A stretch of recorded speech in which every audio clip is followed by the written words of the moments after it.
Hey. Hey. Welcome back to page 3. I'm Ellie. And I'm Sydney. And as you can see, we're in a new setting. I live here now. She lives here now. I did the big move. We did it. We're the cats and all the cats are here. Yes, they are. We're so excited. Yeah. How are you feeling?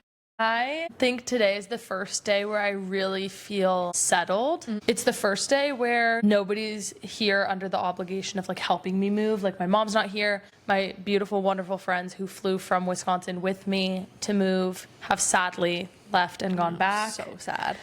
And one of my best friends, Naomi, is back in LA. LA. She was here for a couple of days helping me. So today's the first day I really feel like I like live here. Yeah. Like I'm like really on my own, other than the fact that you slept here last night. That was a given though. That was part of the plan. But I can't believe I'm here. I know. And I like did it. I don't know if I really feel like it's hit me that like I like this is my house. I don't think it's hit me that this is your house either. Just it's so Apartment, weird but it's so weird how natural it is because I keep waiting for the moment where I'm like, and there's been a couple moments where I've been like, Sid is gonna be like on a flight or something, and then you're not, and I'm like, oh my god, this is so exciting. Like it's such a privilege to be so close to each other, and I think I'm so in the novelty of it. I don't think it's like hit me yet. Also, I think we're both so used to being like, okay, and on this day, I'm getting on my flight home. So we have all of this time that we need to cram everything into that we would want to do while I'm here. And I keep all of a sudden like getting into that. And I'm like, and we have to do, and then I'm like, wait, there's no flight. There's no flight. There's no plane. I'm here. And usually we're doing so many things. And Sid and I always say that the thing that we crave most and have been craving most when she moves here is doing the stupid shit, like going grocery shopping and doing other things that you wouldn't get to do with somebody in like your everyday life. Just and like going on a walk. We're going on a walk after this. Yeah, eating dinner together. The other night, like, I cooked on Monday, and Ellie sat at my kitchen counter, and I, like, served her the food I made in my home. So awesome. And that is the dumbest thing ever. But, like, it's okay. It's the dumbest thing ever, but it's, like, that's exactly what we needed, Totally. I think. And I think beyond that also, it's, like, just such a privilege to just be able to do things together. Like, it's so nice. And I forgot how amazing it is to have my best friend, like, right next. Because usually, like, I'm like, oh, I'm going to go and do this alone. Like, and Sid will be on the phone with me while I'm doing legitimately anything. So now I'm like, wait, you can come with me. Like, we got our nails done together today. Yeah, we got our nails done. Like, just like this, the little things are so like such a privilege to be able to do, and I'm just so thankful that we have that. So I also just think like, I know last time we talked about moving, we said we were going to do a part 2 in some capacity about that, and I have like a few thoughts on that. Tell us. Firstly, I do totally agree with you. It's such a privilege to move somewhere where you feel like you have at least one person that you like feel so comforted by and comfortable with and can do those mundane things. And I am so lucky that I have that. And then beyond that, we were talking about this on our walk the other day, that I feel like this is the first time in my life in which I really utilized the village that I didn't even know I had. And like, I was so anxious about this move, so stressed out that preemptively, as I said in the last episode, told everybody 2 weeks in advance, like, I'm gonna be evil on the day we move. I'm so sorry. And my friends had it completely handled. Like, I got here, like, it was handled. Like, I can't even emphasize, like, how mind-boggling it was. Like, at one point, I was standing in the kitchen, and I, like, looked into the living room, and it was, like, one person was unpacking a suitcase, one person was building a bed frame. Like, all of these things were happening, and I, like, took a second, and I was like, oh, my God, like, all of these people are, like, just doing this because they love me, like for no other reason other than they love me. Like my dear friend Afton, who you guys have all met, who's been on the podcast on a number of occasions, flew with me and one of the cats flew with me. Karina, her roommate, out of the sheer kindness of her heart, just decided I want to join, came here, landed 5 hours before us, walked around the town with her suitcase and totally made do. If that was me, I would have not been able to be as adaptive as she was. Ellie came to my apartment early, got the keys, and set up everything the cats needed in advance. My dear friend Katie drove all the way from San Diego, which if you know how far that is, like from where we're from, it's like quite the hike. Like, and maybe like for people that don't live like in California, you don't know that like driving in California is like a love language. Driving somewhere for somebody in California is a love language. And she drove all the way from San Diego, which is 2 hours, with everything I ordered in her car. She washed the sheets. She washed my bedding so that in she could advance sleep for in me. a clean sheets the first night. Like, and also Katie's a badass. She was building those frames. Like, she kept saying, if you want something said, ask a man. If you want something done, ask a woman. Awesome. We need to have her on the podcast. Katie, this is us asking you. Here's your invite. But it was also just wild because everything that had, as I said last episode, I had told you guys all of my worries and anxieties about moving and like a new start and a fresh change and all these things. And literally nothing I was anxious about came to fruition, which is how anxiety works. Shocker. But like nothing I was anxious about happened. Like I was so stressed. Oh my God, we're not going to have a bed. We're not going to have a this.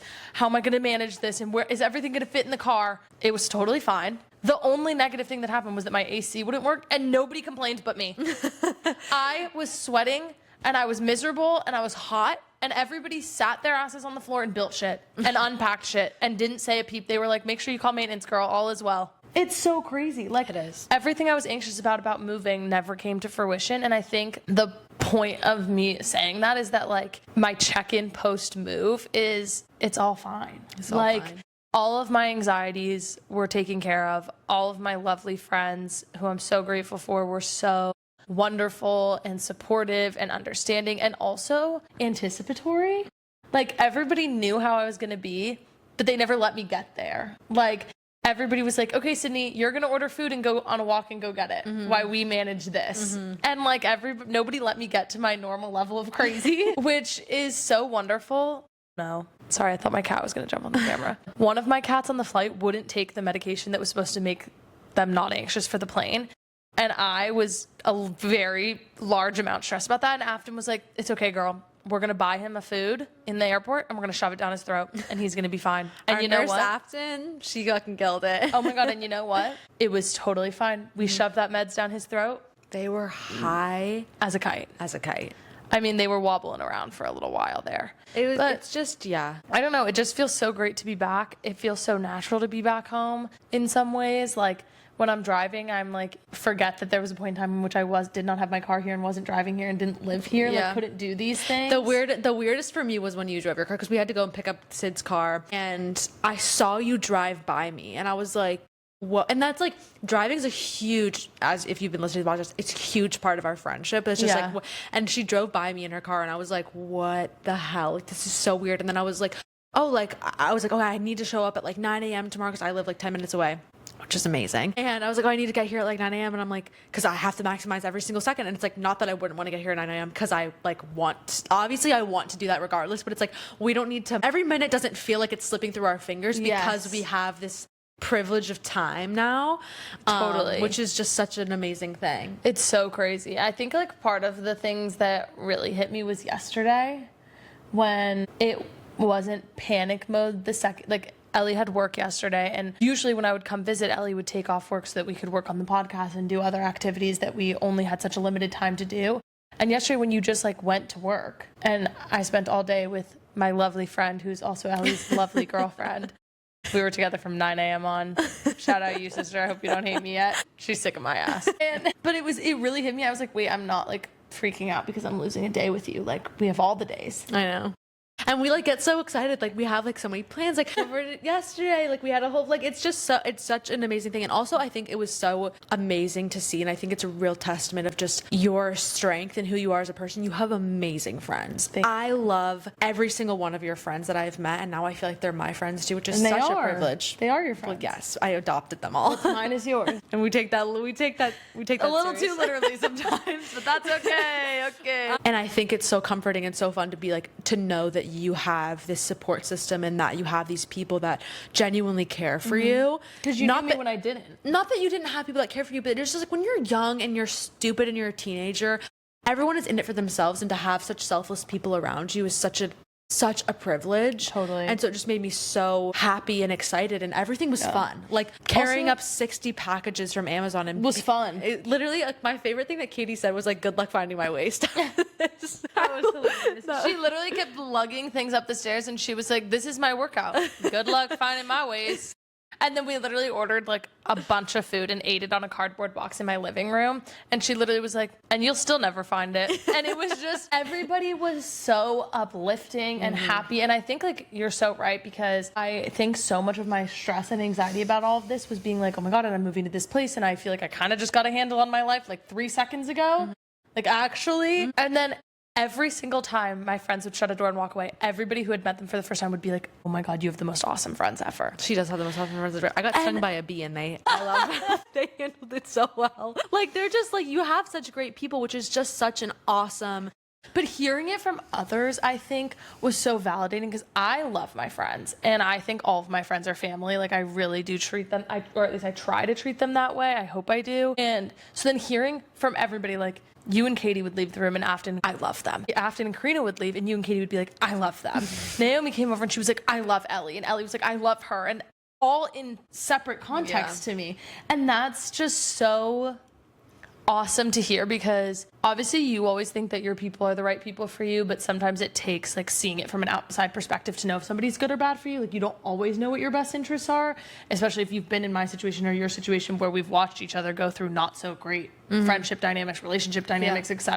And so then hearing from all of the people that like both of my friend groups were here at once, and it was like my childhood friends and my college friends, and hearing from both of them, all of these people that have watched me grow in very specific time periods of my life, say those things, I was like, I did do the right thing. Yeah. Like, I'm moving to the right place. I'm with the right people. Afton said something to me on the beach, and I think Karina did too, where we were sitting on the beach and they were like, you look so weightless, like that you look like yourself. And I was like, that's so validating to hear I made the right choice.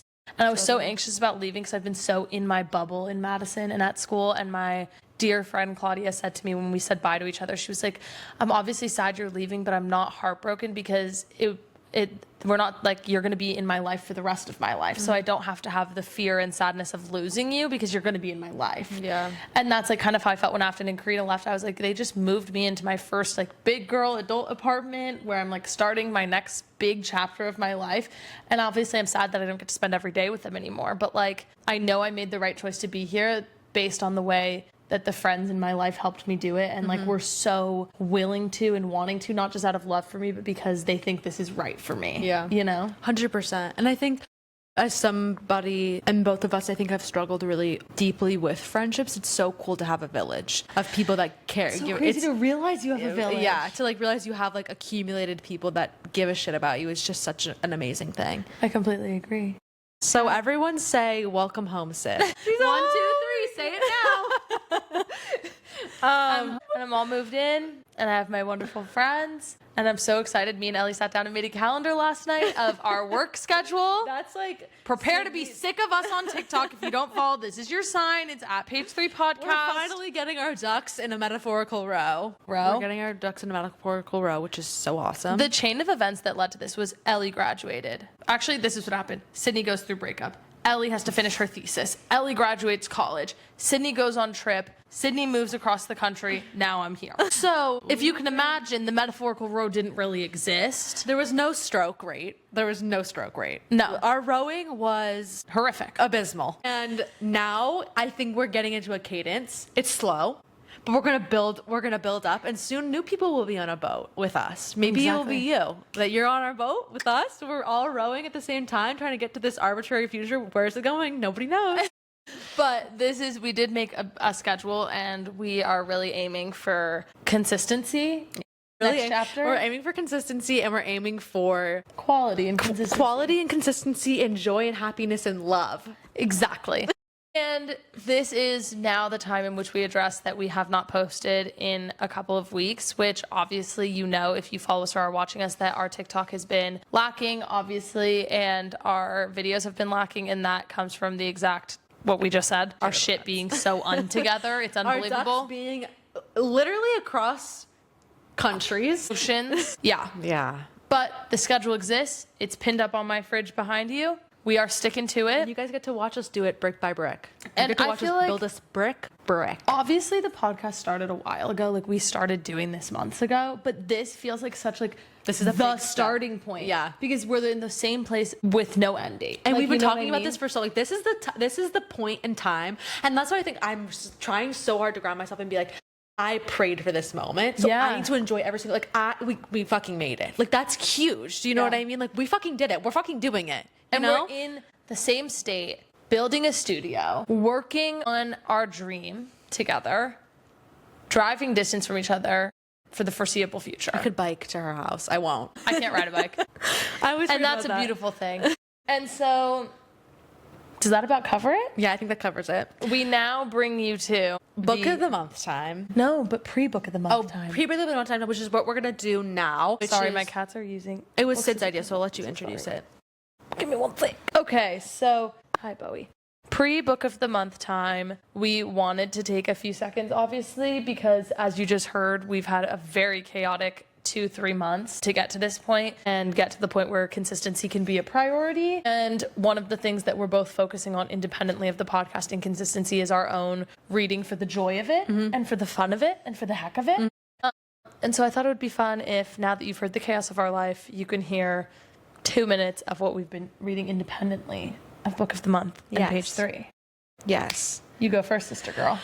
Right now I'm reading The Poison Daughter, which is a fantasy novel about a girl who has, like, anybody that kisses her dies. And the one boy she doesn't kill with her kiss is her betrothed that she doesn't know. So she also is like this in this really interesting magic unique system. It's a fantasy novel. It's a standalone fantasy novel. Giving Fated Mates, I feel. It is. And it's like an enemies to lovers, like such a good, I love it. It's a really good story that's like kind of circumventing all of the expectations that I usually have with like a romance, a fantasy, whatnot. So I'm stoked. It's amazing. Yes. I am currently on my reread of my favorite book of all time, The Nightingale. This, for whatever reason, this is not my original copy. This is a new copy. My original is somewhere beat up in 5,000 pieces. I used to have like the OG one. The red one. And this feels huge. It does. It looks really large, and I'm not going to lie to you, I'm actually reading it on a Kindle because I have it downloaded, and that shit just comes with me everywhere. But I'm on my reread of The Nightingale by Kristen Hanna. I love Kristen Hanna as an author, and I also there's nothing but good things I can say about this book, and if you haven't read it, I just need you to, because on my deathbed, this is my favorite book I've ever read in my life. And I say that a lot on this podcast. This is my favorite book of all time. It's so incredible. It's so mind-altering. 2 people at work recommended it to me. It's amazing. It is amazing. This is my favorite book I've ever read in my life. So I'm on my reread of The Nightingale. This is the 3rd time I've reread it. I should probably read it when you read it too. It's also worth the reread. Like, I know last episode I was talking about The Great Gatsby being something that you can read in every time period of your life, and I feel very similarly about The Nightingale. I feel like there are so many points in it that I didn't pick up on when I was 13 that I then picked up when I was 16, and now I'm understanding at 22. Like, I'll pick us up. Okay, apologies everybody, but we got so rudely cut off by the camera dying. So what I was saying is that Kristen Hanna's The Nightingale is my favorite book of all time, and I find it very similar to The Great Gatsby, where you should read it in every era of your life. And this is my way of telling you that you should read it if you haven't read it. And I'm in my 3rd or 4th reread of it right now. So yeah, that brings us to, oh my God, Ellie's most dreaded part of today, Television by Lauren Rothery. We are aware that we are a couple weeks late because it is already August and this was our book of the month for July. But we've already in depth explained to you this episode why our shit wasn't together. Yeah. So we read Television in July, and we have very similar opinions, but different, I think, overarching like thoughts on it. I think we have the same opinions, but very different ways of expressing them. Yes. My hatred is very visceral, and you're able to more like hunker down and get through it. And I like, it's like a soul deep ache inside of me that I just hate this book. I also think next to historical fiction, my favorite genre is literary fiction. So I think because I've read so much literary fiction, I can like absorb annoying literary fiction better, maybe. I think, but I also, this was the most annoying book ever, though. I do agree. But I think also the thing is that like, because of my education and because of being like, if you're new here, I'm a writer, and so I went to school for creative writing. Like my master's degree was in creative writing, and everybody worshipped the ground that literary fiction walked on, and I just couldn't. And I read so many short stories, so many stories that centered around literary fiction and like analyzing it and putting it on this pedestal, that I think I just became so frustrated with like the snotty people that would be like, and literary fiction is the best thing in the whole world, because I don't think that any I don't think you can have a favorite genre, but it doesn't make any genre better than any other genre. And I don't like that a lot of people have propped this up to be the best genre because it's not approached as entertainment, and somehow the literary community has collectively agreed that literary fiction and something not being inherently entertaining is better than entertaining books. Well, I think people just think it's really highbrow because they like to reading for pleasure. It's become a performative thing, honestly. Such a performative thing. Reading for pleasure is not cool anymore. You have to be reading you have to be reading books you don't like to educate yourself, which I think is funny because I learned just as much from this as I did from a smutty romance book. So it's I learned less from this than I did from a smutty romance book. Let me tell you that much. So do you want to read your review and then we can compare and contrast? We have should we say how many stars we each gave it and then you read your review and I read mine? Mm-hmm. Okay. Let me pull up Goodreads. You go first because I know what yours is because my Goodreads feed, I already saw it. Okay. So I gave Television a 3.5. I gave it a 1. Why don't you read your review first? Okay. I said, the writing of this novel is undeniably incredible. The talent it takes for an author to write realistic characters that will without a doubt be wildly unliked is a frankly ballsy move. These characters got under my skin and irritated me, but that's also why I couldn't stop reading it. I never knew where this was going, but I can say that it really does seem like a stream of consciousness of what the Hollywood and film industry is like, and I believe the way the characters were developed and all of their dialogue and internal thoughts was part of making it hyper-realistic out of real Hollywood. I loved the pacing and the writing style. I truthfully think I just spent a long time being confused by Phoebe, and that's what made it difficult for me to love, because every time her perspective would join in, I'd lose track of Verity and Helen's timeline and get confused. A super talented author in writing, but the structure was really hard to follow. And that's a very overarching perception. Mm-hmm. I think I gave it, the stars that I gave it were truly for the quality of writing, not for the book. The writing is undeniably fantastic. Yes. I will say that 10 toes down.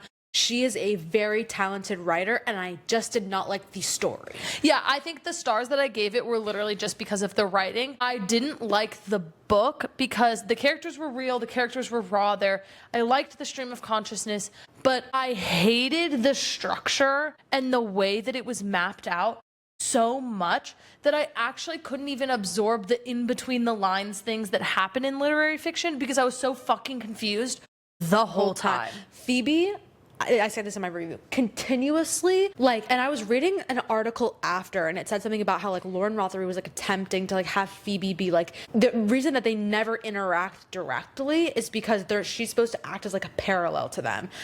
I'm gonna read my review. Let me read my review. Wow, I hated that. I tried really hard, I swear. The beginning was interesting, and I think it takes an incredibly talented author to write a character, Verity, and make him so unlikable, and yet you can't help but keep reading. However, Phoebe made me want to bang my head into a wall. I can't even begin to tell you how much she bothered me. Where was she, and what was she referring to when she was speaking? No one knows. Finally, we get to Helen. Who was there? I have nothing else to say, because I literally cannot allow this book to take up another ounce of my life.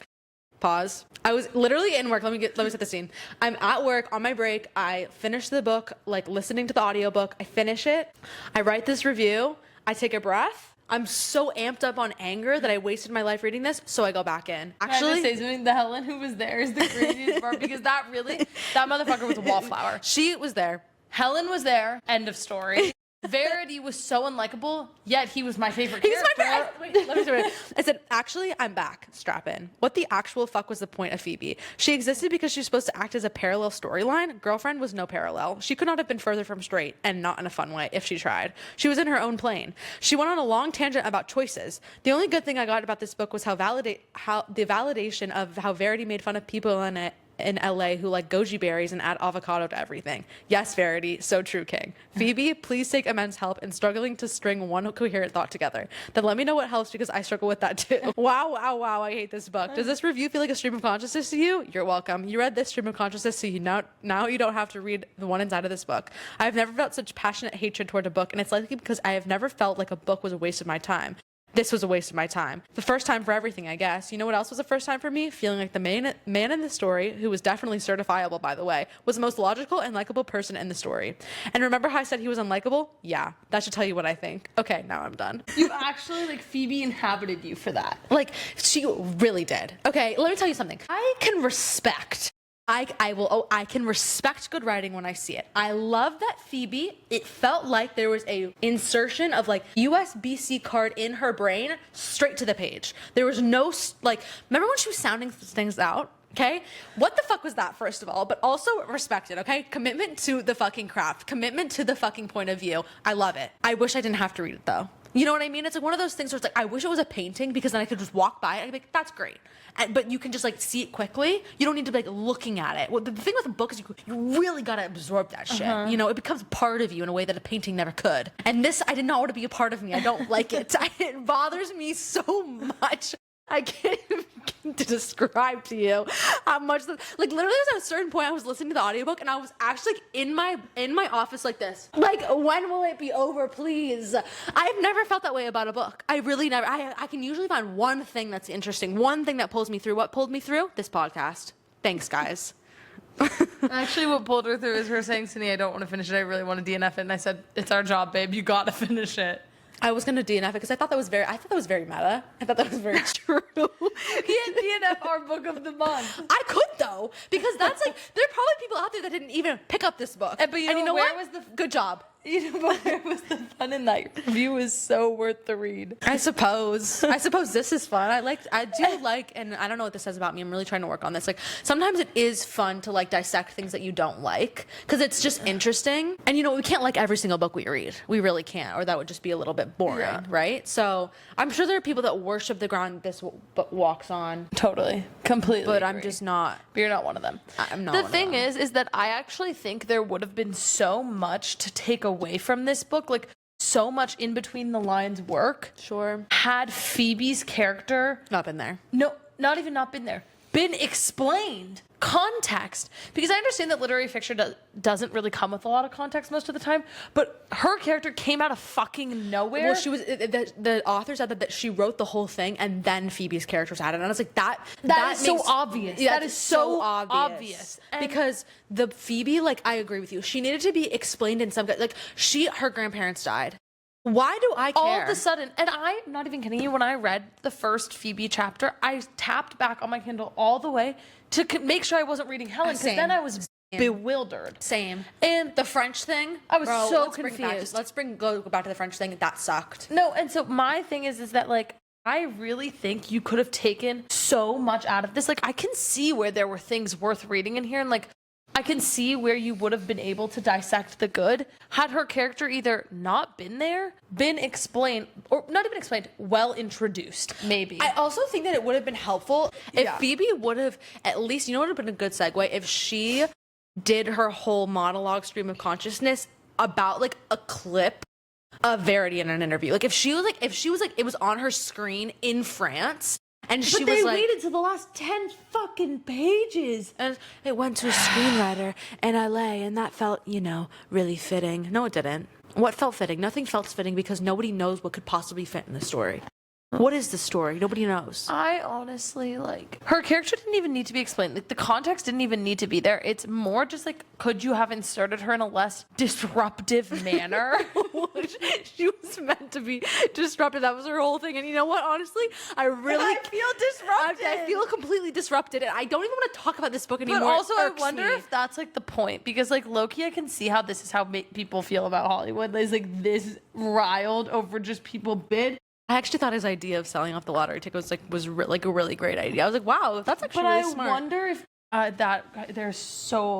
that can get so messy for sure. Great concept, great idea, maybe. I agree with you. I think that I just think that maybe the point of this, maybe we did read between the lines, Bowie, if you jump on that. I'm so sorry, Bowie. This is not your close-up. I just think maybe we did get the point of this book, and the book was to be annoyed at, like, Hollywood. The stereotype of the artsy-fartsy Hollywood type that, like, is so out of touch with reality that they are functioning like, and, like, Phoebe what if functions. You know how, like, in A Court of Thorns and Roses, everyone thinks that Farrah is a bad painter? What if he's a bad actor? I think that was the point.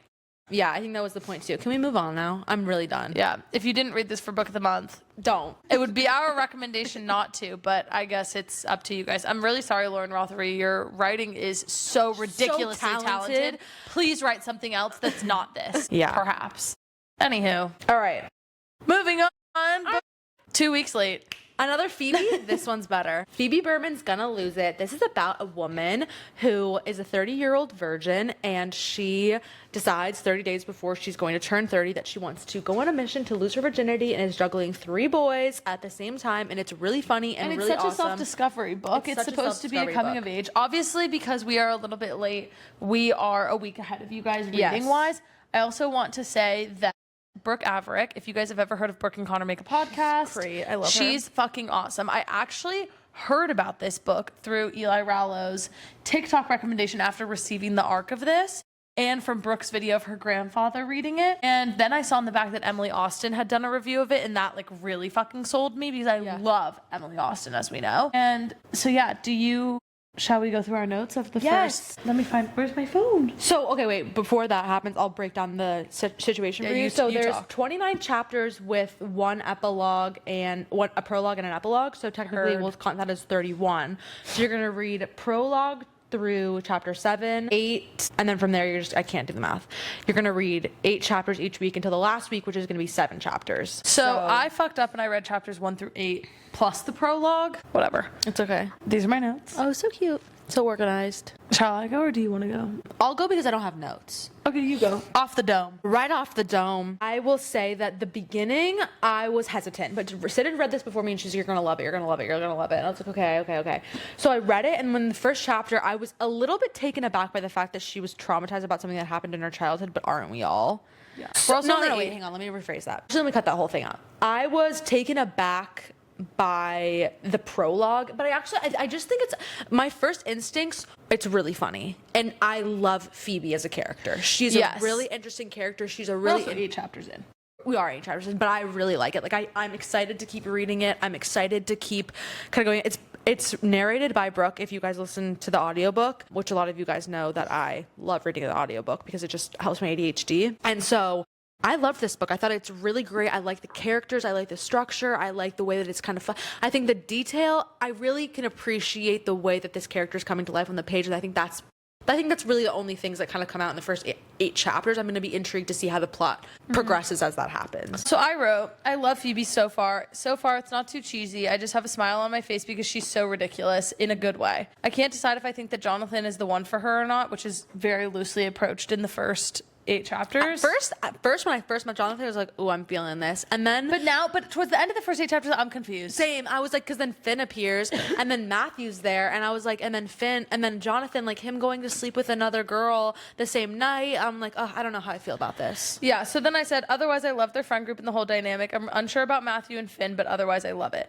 I think I love Phoebe, and I know that this was Brooke's whole point.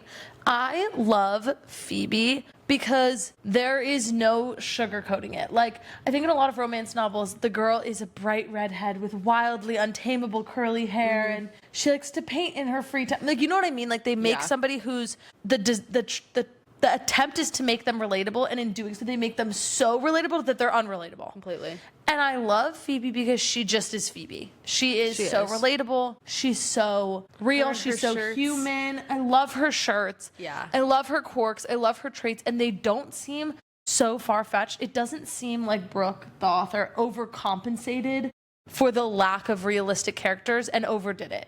And I think that's a problem I've had with a lot of romance novels, is that the overcompensation is like just so crazy. You went so far right, you came back around the left, and I'm just a little confused. Totally. Otherwise, loving it. I don't really know the what's going to be the situation with Phoebe and Jonathan, but I love him individually as a character. So far, what we have of him as well. And I love the friend group. I love the baseline of all of this. Phoebe's voice, like as a character, is so great. It's so clear. It's so loud. I love it. She comes off the page. It's a great book. I'm really intrigued to see where the rest of it will go. Yeah, I'm so excited. Okay, so read Phoebe Berman's Gonna Lose It with us.